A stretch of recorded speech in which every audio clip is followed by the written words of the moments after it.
生きていくためには仕方がないことだったのです。やはり話すだけ無駄か。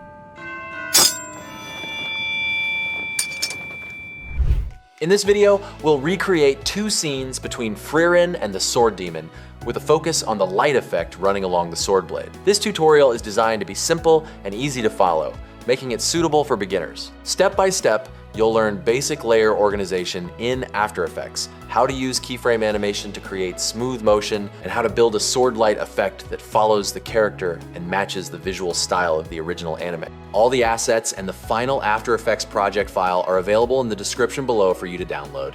If you enjoy the video, don't forget to hit like and subscribe to support the channel.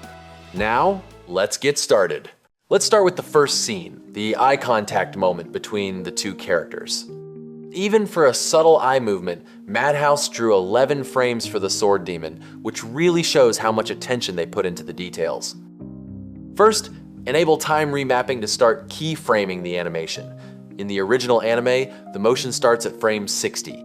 And just like in the previous videos, we'll follow the basic rule of using one image every 3 frames. And basically, this is the animation we get.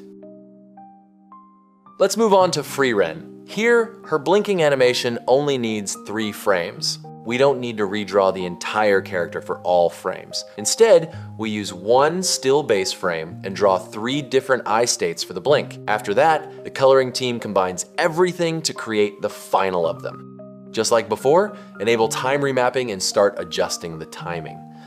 The motion here starts from frame 210, and here, after the first 3 frames, we will return to the first frame 1 again. At this step, you might notice that After Effects automatically adds unwanted in-between frames, especially around the 3rd frame. To fix this issue, you can either manually add a keyframe before it, or right-click the previous keyframe and choose Toggle Hold Keyframe. You can fine-tune it a bit more if you want, but overall, it's already working well. 人以外も食べられるのに。なぜそれが人を食べない理由になるのでしょう。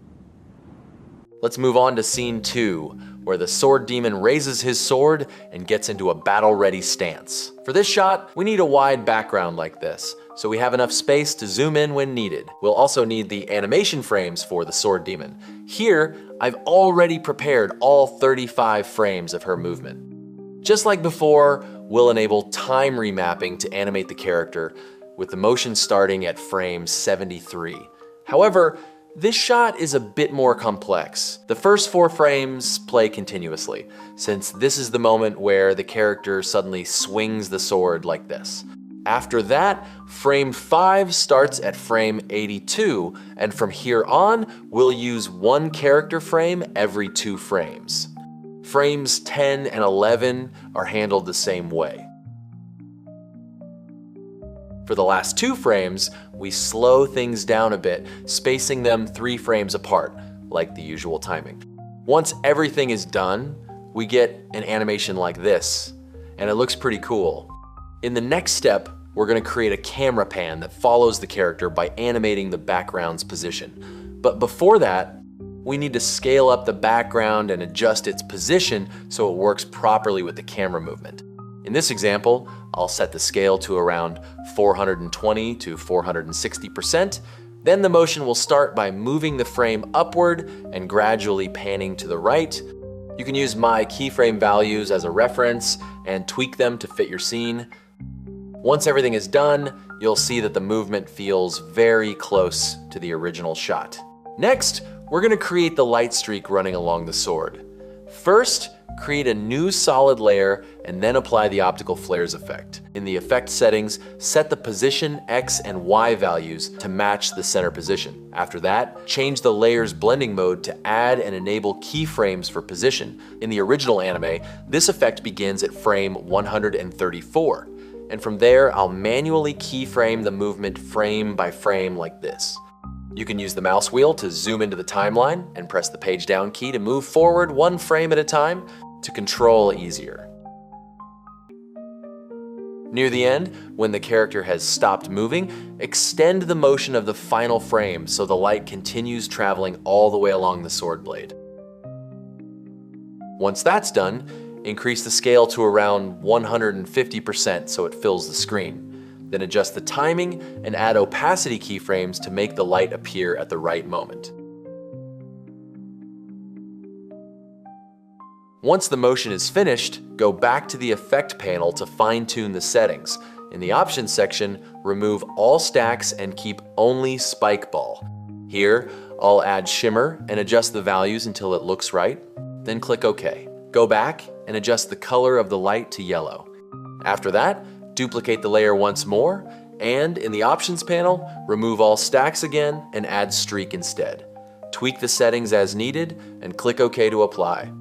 To make the effect feel more realistic, I'll add keyframes to the brightness and scale and creating a quick light burst around frame 153 like this. You can use my keyframes and parameter values here or customize it based on your own preference. Finally, repeat a similar process on the other layer by carefully adjusting the keyframes and timing so the effect slowly fades in and becomes brighter over time. Let the brightness build up naturally instead of appearing all at once so the light feels more organic and smooth. Once you're happy with the motion and intensity, add a bit of deep glow to enhance the overall brightness and give the effect a stronger, more cinematic finish.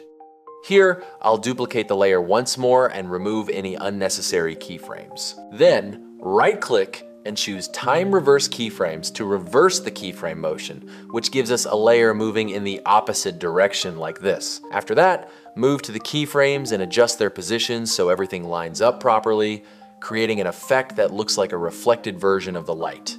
Next, use the Mask tool to draw a mask and set the feather to around 100 to limit the affected area. Then, continue fine-tuning the opacity keyframes.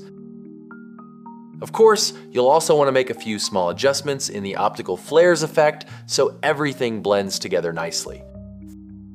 Finally, blur the background slightly using Fastbox Blur with a subtle value of around 4 to finish the shot. Then create the final comp and check out the result.